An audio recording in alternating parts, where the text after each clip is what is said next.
We're back. Today is July 11th, 2024.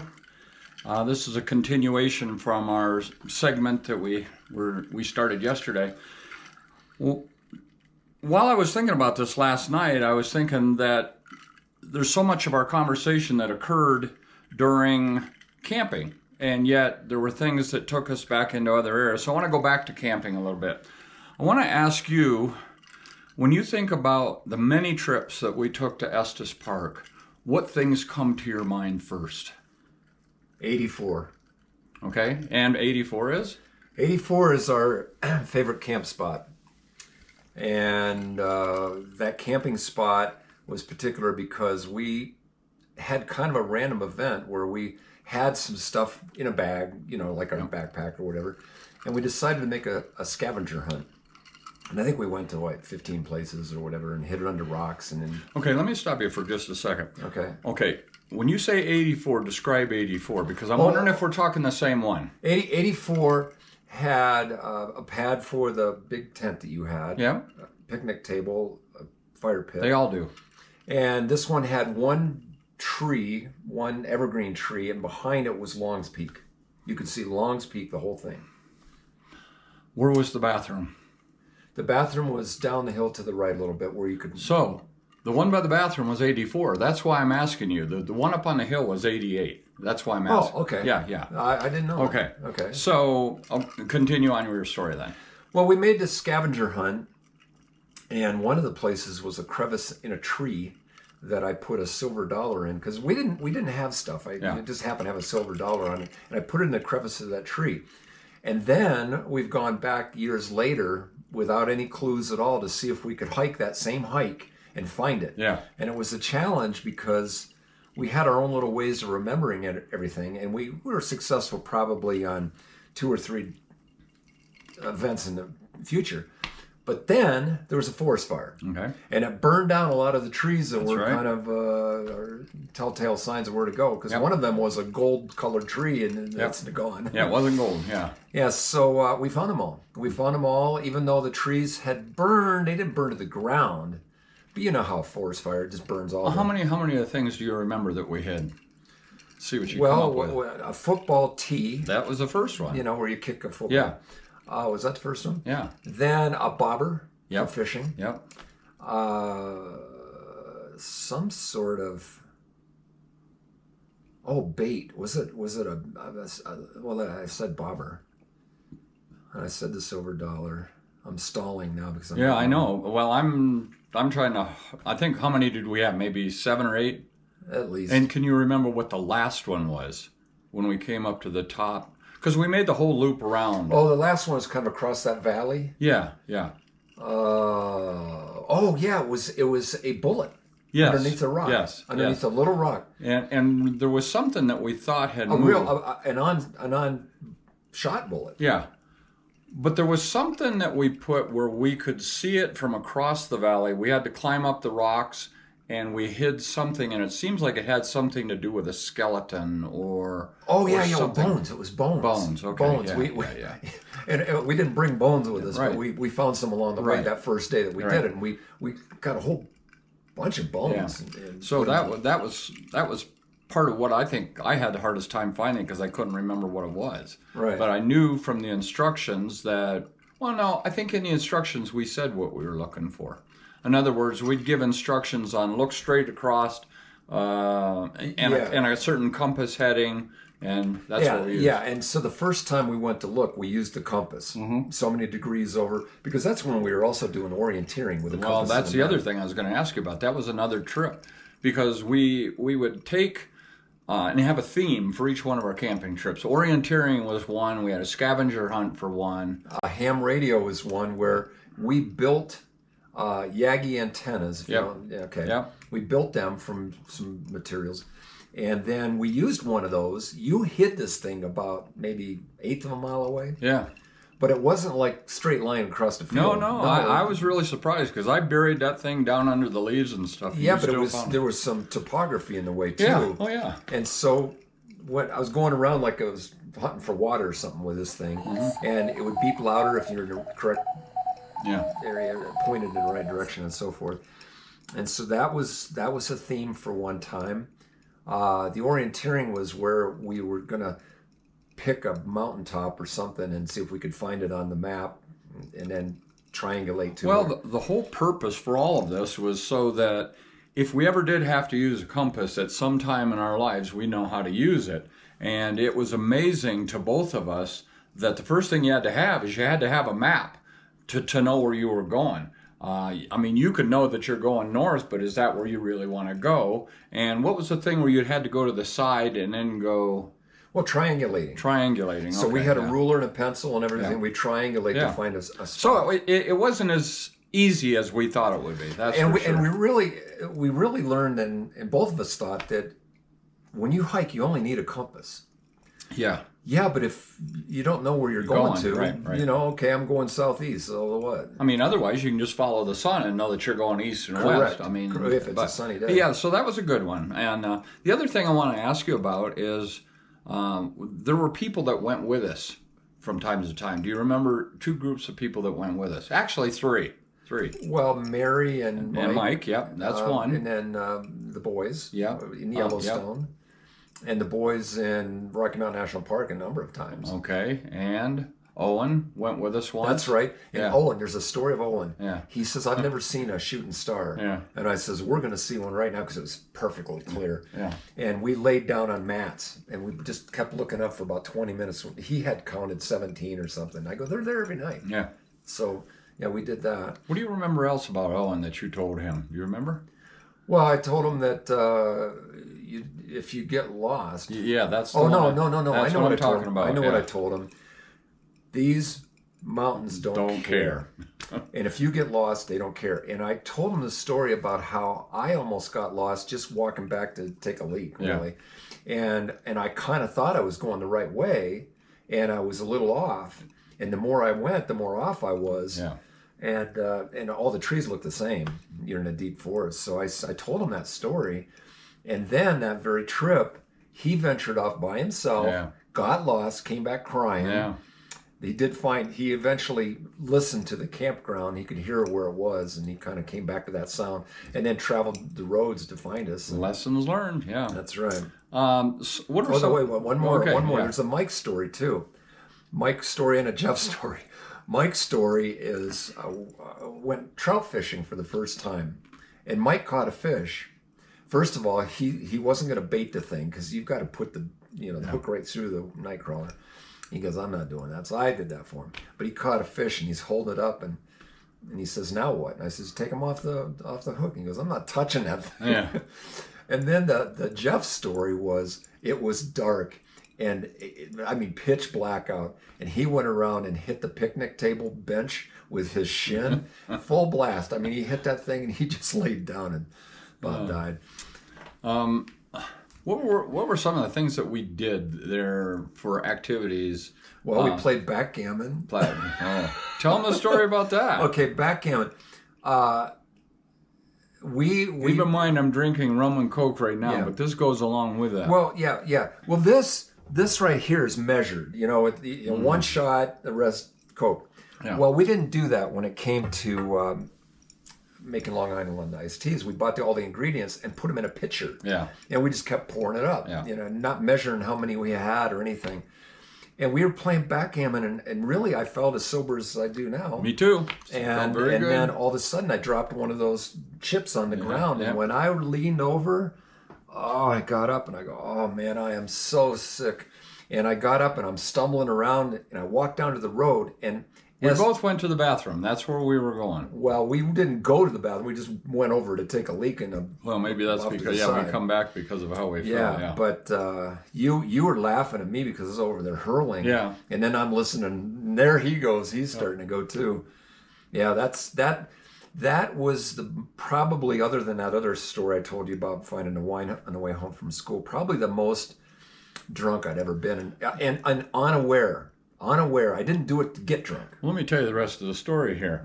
I made it back to the tent and into there, and I can say passed out. I didn't pass out. I just fell asleep right there. I wake up in the morning, and he's laying in the path on his way to the tent, so he never even made it back to the tent. Well, that's safe there in that path, I figured. You're on the wrong path, pal. Yeah, right. So other activities? Well, we play, we'd throw the football, we'd throw the frisbee. Frisbee, that's the one. We did a lot of frisbee. And I set up some time-lapse things while we were putting up the Dan, tent. I mean, just like this that we're doing now, Dan always had snippets of videos and took the photographs that I had and put them together. And I said, you know, even what we're producing now, I said, the problem is, I mean, they were so good, and he puts them to music, which creates a mood. And I think that, I said, one of us is going to go before the other one. And whoever has to watch these, it's going to be really rough because it brings back a flood of memories, and if you put that to music, it just makes it that much harder to watch. So this is a little bit different because it's just talking about things that we're doing. And I'm going to it's still a remander of everything that we've done over a 30-year period. And I'm going to put music to it. Yeah, you can put Anyhow, what else? We went boat, rent a boat. Not at Estes. Not at Estes. I'm staying with Estes. Okay, but we got to talk about the boat. We will. Okay. Estes. Okay, what did we do? Oh, hiked. Oh, geez, we hiked. We hiked an 8-mile trip, and we didn't have much water with us, and we were pretty well spent. Yep. That's about all. It was Craggy beautiful. Path. It was, yes, Craggy Path. That wasn't the name of it, and that burned down too. By the way, that whole path that we went on. Very beautiful because there's a lot of wildflowers, as I remember. Yeah, really nice. And beautiful lakes up there and so forth. Let's see, what else did we do for activities? Well, we played these dumb games, you know, the electronic games where it's kind of like you got to remember the order of the colors. Yeah, and I can't remember what the name of that was, but all the lights. So where did we go to the lake? The one that we're talking about. That was a different camping trip, or was that was? No, that was that we went over Trail Ridge Road. And then the other side, yeah, that's right, to go fishing. So not camping over there. We went over there just first of all, the drive over the mountain road had him up white knuckling, and me too, really, because there's no guardrails. It's the highest road in the country. Well, yeah, and then sometimes, you know, if you have one side, there's a sharp drop off, or a cliff, you're okay, and if there's a drop off on the other side, you favor this side. But there's part of it that both sides are dropped off, and no guardrails. Well, my fear of heights, that was rough for me. And I told Dan after, and other people have identified with this as well, is that it's almost like there's a voice saying, just go. And it's strange to me why it does that. You mean just go over the edge? Yeah, it's almost like Satan say, just do it. Yeah. You know, yeah. So don't care for heights. Okay, so tell them about the boat. So, this is a good story. We got in a boat, and I have this app that's real. I pay for it. It's a really good radar app for storms and stuff. And so we were, I don't know, maybe half a mile across the lake. Decided to go in, get away from the storm, and I was trying to be really good. I waited till the storm went. Everything seemed all cleared. Got back in the boat. We had just a little bit of time before our rental time. Well, you could see the radar. I mean, the radar. It had moved out. So we made it halfway across the lake, which is maybe a quarter mile. Yeah. And all of a sudden, out of nowhere, the storm cell and lightning. Okay, understand, we're in a metal boat, and we're the highest thing up. Yep. And they're hitting, and I actually there's a circle that's blue on the center of the screen of my radar. I took a picture of it, and I estimate that one of those, actually two of them, were inside that blue circle, which is about the size of a football field. So we had two of them hit the water right within a football field range. Well, first of all, forget about the boat, and that was the highest thing on there. But water, being a good conductor, lightning always follows the path of least resistance. So a lot of it hits the water. So that was scary. So we were praying, really praying. Probably the most urgent prayer I've ever made. And we made it to the other side, and it was still storming, but we think, well, now there's a bunch of trees. Yeah, that's right. We're the odds we're underneath really high trees, and they tell you don't go near a tree when there's lightning. Except the odds of it hitting right where we were was slim. Yeah. But when you're out there in the middle, you're the only high point. Yeah. So anyhow, God that was a memory that we're thankful that it turned out all right. All right, so Estes, anything else you remember? I can remember, like I said, laying on our backs, looking at this when we were probably 30, 35 years old. We're laying on a mat just watching the stars, talking about what the future would be. I said, where do you think you'll be in 10 years, 20 years, whatever? Of course, there's no way that you can know. And I know that my life has turned out a whole lot better than I thought. So I could have never imagined that we would be where we are or visited the many places. One of the things we do throughout camping, and we're doing it this week too, is talking about how blessed we are and all those things, and thinking back, reflecting back like we're doing now. And that time you were saying, I wonder where we'll be in 10 years, that was being recorded. I still have that. And we're out there putting up the tent, and we both have short shorts on and no shirt. And, you know, there's campers all around us. And I turn to Dale, or he turned to me, it doesn't matter who, and says, you know, people around us are convinced we're gay. Well, that even happened here. It was Dale and Dan that were going to rent this very nice, cozy cottage here. And she responded back and put a rainbow in there, like, well, maybe you guys are gay or something. Anyway. And not that matters, that's fine. Getting back to the being thankful, there wasn't a time, at least later on, maybe we didn't do it at first, but every time we left in last, I'd say 10, 15 years, we'd sit on the picnic table, and that's the last thing that we did, is that we were thankful for all of the beauty around us. And thankful that we were able to spend time in nature and view God's beauty all around us. And that was very important for us, and realizing that He gave us the chance to have this time together under the best of circumstances. And that's why I say, at the end of my life, if I'm laying in bed, I will feel bad that I can't go do what I once did, but I will feel good that I had the chance to spend time with Dan and be out there in nature, and those were highlights in my life. So, and right now I'm 69 and a half. I'm 72 and a half, yeah. And you pointed this out yesterday, that how many brothers do this, period, let alone 70 years old. And we've done it every year. I mean, you think about the brothers and sisters that don't even talk to each other, and we've taken it to the other end of the continuum. We set a date at the beginning of the year because we know we have to plan this far in advance. But once that date is selected, it becomes sacrosanct. There's nothing that's going to move it. I mean, maybe a death or something, but if work wants to have that date, I'd say, nope, you can't have that one. You can have any other date. This is when my brother and I go out camping. So during camping, we would fish not only in a boat, but we'd fish along the stream. And there was one time you had so much luck that it was boring to you. You came back and says, I just caught 17 fish. It's too easy. Well, we had a contest. We had 3 different things. 3 categories. First, biggest, and most. First, biggest, and most. Yeah. So, and there was usually money on the line. Yeah. By the way, I hold up my hand. Look at that hand, how crooked it is. When I say that I go to point to something and it's going like that. Anyway. Okay, so that's Estes. Tell me another place that we've camped. Yellowstone. Okay, Yellowstone. Tell me about Yellowstone. Yellowstone, we left for Yellowstone at 9 o'clock at night from Denver. Why? Because we thought we're not going to be able to sleep. We're so excited, so we just left at 9 o'clock in the night. Let me stop you for a second. Did we take 2 cars? Yes. Seems like we did. No, we did. Yeah, okay. We did. Okay, go on. And we got to the middle of Wyoming, and we were all so tired. And we were out there to go take dark a leak sky. or something. Yeah, and it was a dark sky, and you could see every single star. I mean, better than at any other place. But then we went on and we slept. We tried to sleep for like 15 minutes. It didn't work. Well, power nap, it does work. So we made it to Yellowstone, and then we set up and everything, and we were setting up, and a storm was coming, and all of a sudden we got one tent. And we're all tent up because we couldn't wait to get the car. You wouldn't have a memory. Go ahead. Well, actually, no, it didn't. Mike came later. What? He came Jeff later. came later. Jeff came later. Yeah. Okay. Yeah. But and why did we have 2 cars? You remember?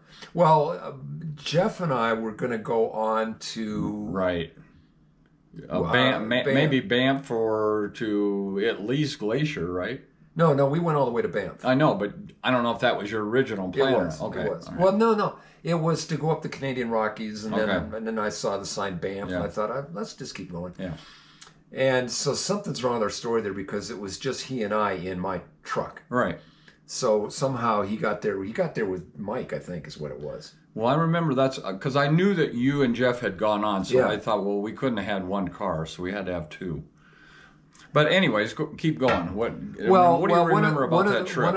Well, there's the normal things about going and seeing the lava pots and all that stuff, and it's beautiful. Yeah, there. Old Faithful, yeah. But one of the things that we did that's probably most memorable is we had a log cutting and splitting contest Yeah. where we had one saw, one of those saws, and we would have one person that we call greasing it. Yeah. Would have a thing of WD-40 Yeah. going Yeah. across, and we'd see how fast we could do it. And we were timing each other to get through the same log. And then that was like part one of the contest, and then part two, splitting the logs.